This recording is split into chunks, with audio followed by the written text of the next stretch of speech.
Hello friends, this is M-Kris Electric's NGR Monitoring Relay. NGR stands for Neutral Grounding Resistance Monitoring Relay. First we will have a look at what all data it displays and what protections it offers. So it gives you voltage of neutral to ground and current flowing from neutral to ground, this data.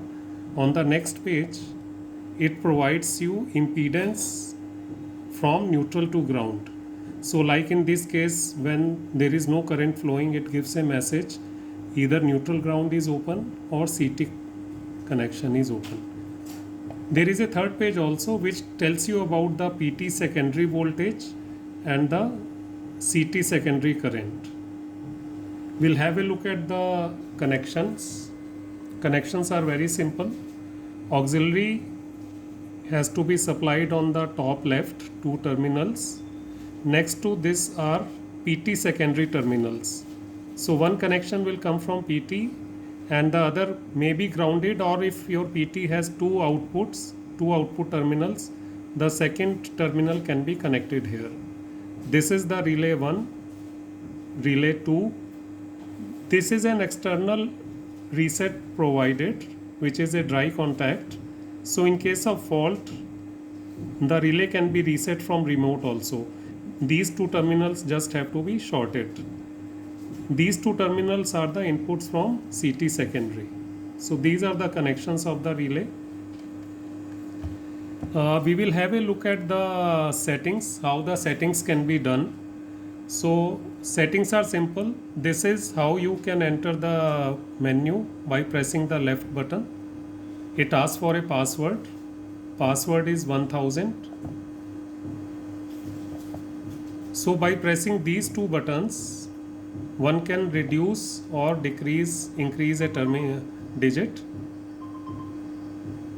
and with this one can move forward. Pause.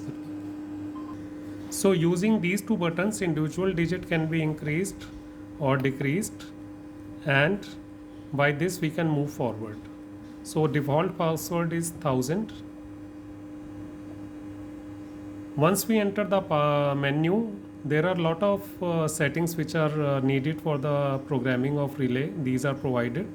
This gives you the CT primary. Again, by pressing this button, we can change the setting of CT primary. Suppose this is a 200 primary CT, so it can be done. And by pressing left button, we can move forward.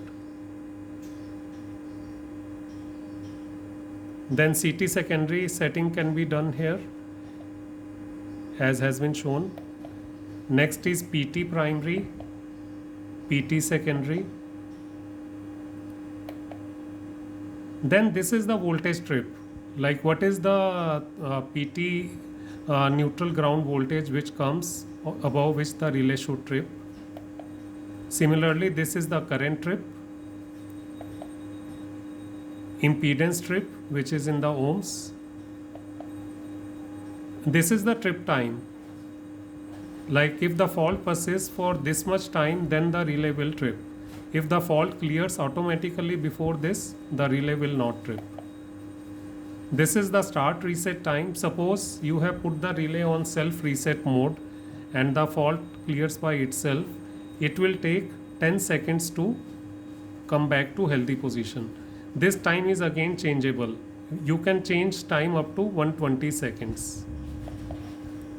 And we have given two types of reset options. One is the hand reset, which is also called manual reset, and it can also be changed to self reset. Self reset, the relay will reset itself automatically when the healthy situation is restored, and then the settings can be saved. Now we will have a look at a fault. We will generate a voltage fault and see how the relay performs. So here we have given 3 kV signal to the relay, and as we can see, when the relay senses a fault, the red LED will start blinking. Now it will wait for 20 seconds. If the fault persists for 20 seconds, then the relay will trip. So relay has tripped, and it is showing that it tripped on the voltage fault. If it would have tripped on the current fault or impedance fault, same would have been displayed here. Now, since we have put it on self reset, relay can be, once the healthy situation is